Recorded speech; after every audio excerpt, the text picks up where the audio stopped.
Greetings and salutations. Coming at you today, August the 1st, which is the first supermoon of August 2023, and pretty fucking potent, if I do say so.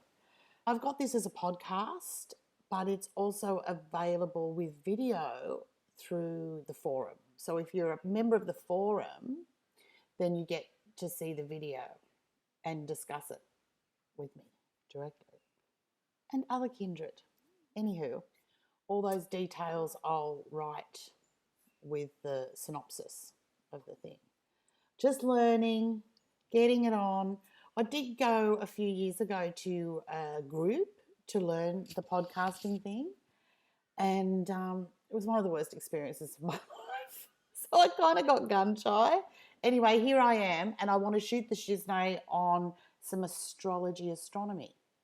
I want to talk about these Gregorian calendar dates being glorified and glamified for these portals and events that are actually of a cosmic nature.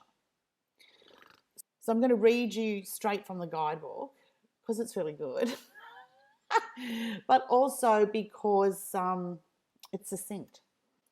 Anyway, here we go. Astronomy versus astrology. Astronomy is galactic, a constant and universal. It's the science of the movement of interaction of the stars, planets, and constellations. It's dynamic. Astrology is from a construct. It's fixed and tethered to a calendar that is out of sync with the natural rhythm and flow of universal time. For example, in our astrology, the sun is said to move into a different sign at regular periods.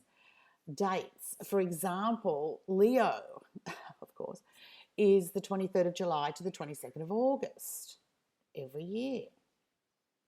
In astronomy, the sun enters the constellation of Leo on the 11th of August this year. And when I wrote this, it was 2022. So this year, 2023, it's going to be on the 12th.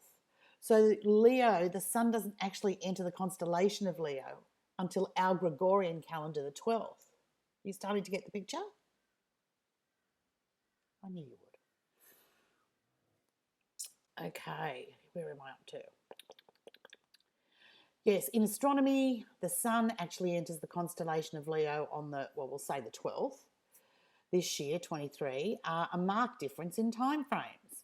So if you choose to create a portal, a bridge, a place of intersection, interface, and overlap with another constellation that's coming into alignment with ours, would you choose as your source for navigation and authenticity the astronomical reference or the Gregorian calendar reference? Like, the portal is an 8-8. We might celebrate it on the 8th of the 8th, but the portal isn't always on that time. Like the heliacal rising of Sirius, my favourite holiday. It's generally around the end of July, August. But in true effect, in the southern hemisphere here, Byron Bay, darlings, in the southern hemisphere here, we don't see it until August the 7th. Okay, so it's just understand that when you're doing this stuff, to be a little bit in touch with the truth behind the truth. All right, back to the writing. So if you choose to create a bridge, a portal, a place of intersection, interface, and overlap with another constellation that is coming into alignment with ours, which would you choose as your source for navigation and authenticity? An astronomical reference that's affiliated with the actual natural rhythm and flow on which the organic multiverse evolves and revolves, or a date, time from an installed program calendar that obscures the truth about our connection to and place in the cosmos, more often than not set to harness your devotion and ritual energy, diverting it for different purposes to which it was originally intended. Have a mindful Lion's Gate, bitches. Anyway, not trying to be controversial, but I am trying to get people to be a little bit more aware and not just swallow the goop but actually listen and feel into the truth of what's happening. So do your Lionsgate, your whatever day alignment thing that, you want to pay homage to, make a connection with, but just go beyond the day. The day isn't the day. The day isn't the day. Yeah, you got it. Anyway. Okay, I was just booking in for the Mind Body Spirit Festival. Sydney, Melbourne, Brisbane, we're coming at you. It's a bit exciting. I haven't been to that for ages. But I'm looking forward to getting amongst it. And, of course, we'll be there with our deck of Ra and the book, the Galactic Memoirs and the Initiate. Anyway, we'll talk about that closer, but it's a bit exciting. So, back to the podcast. I suppose I should talk a bit about myself, really, introduce myself somewhat. My name's Vicky Veronese.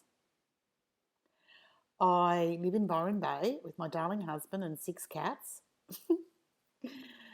And we've been here for about 17, 18 years. We have a property where we hold retreats. Anyway, I've been into consciousness stuff since can ever remember. I was reading tarot professionally at 15. It's been my thing. My life has been a devotion to it, if you will. But it's been a devotion to the truth. Moreover, I don't really give a fuck about labels and, there's this movement and whatever the hell. It's more truth, authenticity, resonance. I started with transcendental meditation. That was my entry point. And from there, I really got into Drunvalo Melchizedek's Flower of Life. Then I studied with this fucking crazy woman. She was really into energy, and that's actually how I met Johnny, my husband. Anyway, we made a beeline exit from that almost cult.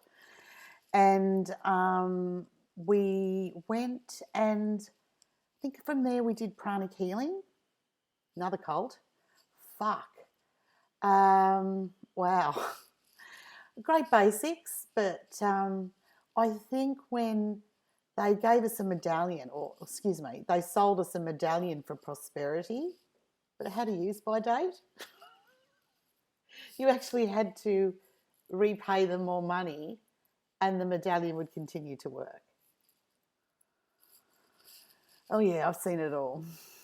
Anyway, pranic healing, I think from there we went to the States and studied with Drunvalo personally.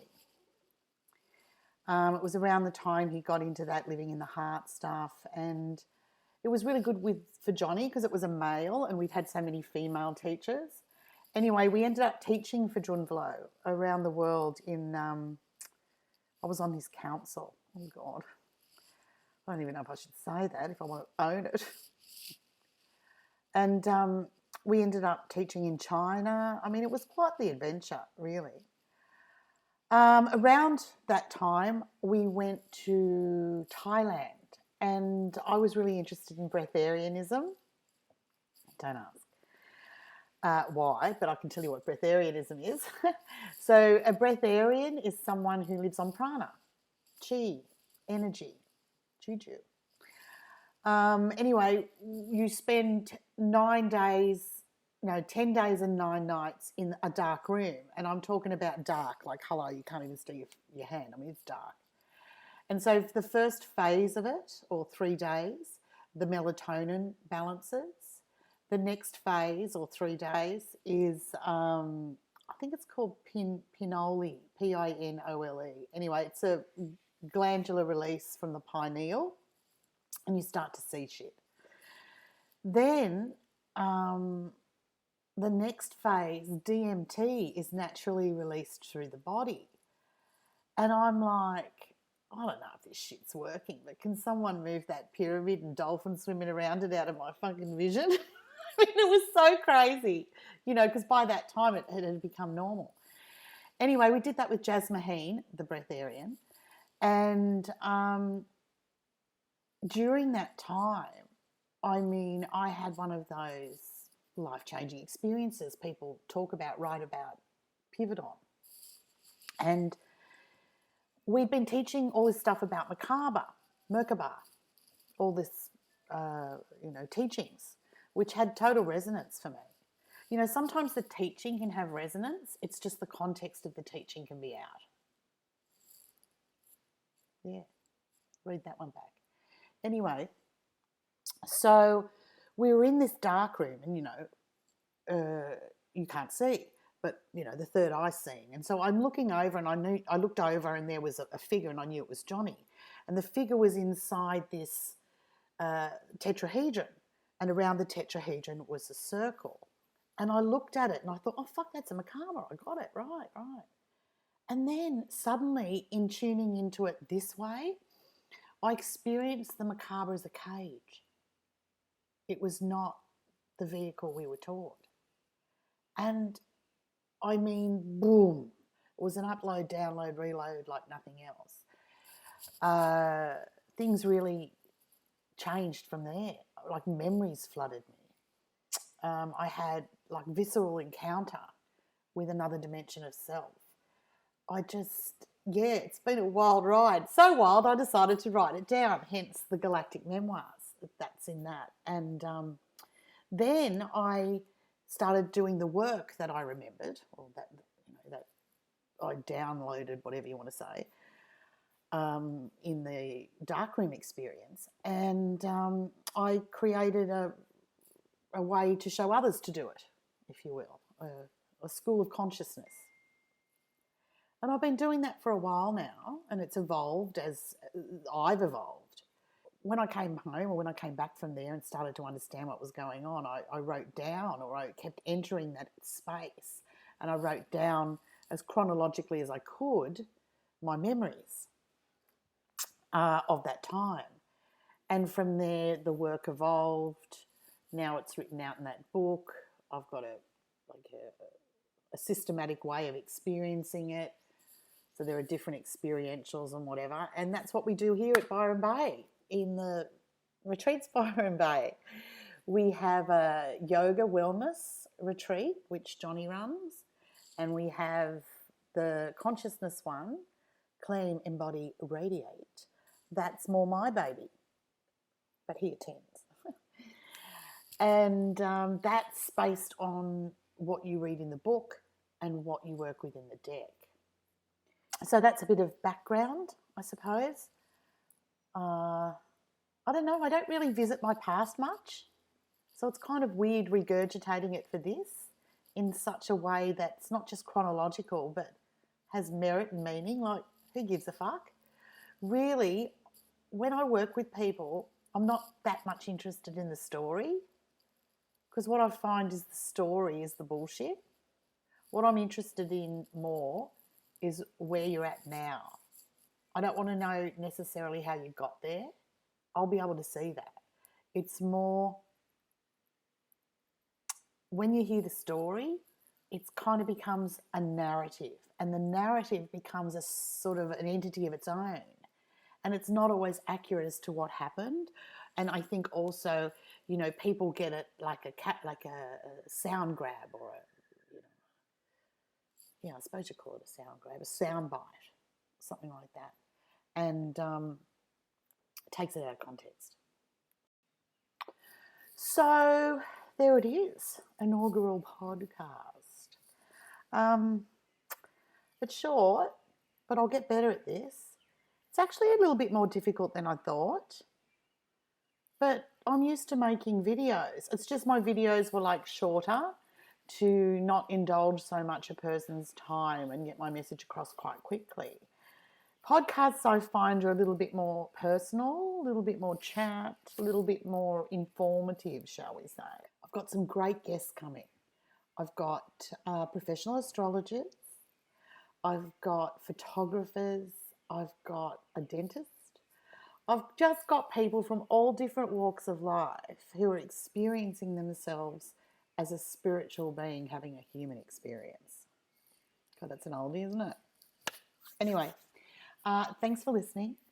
And next week Until then.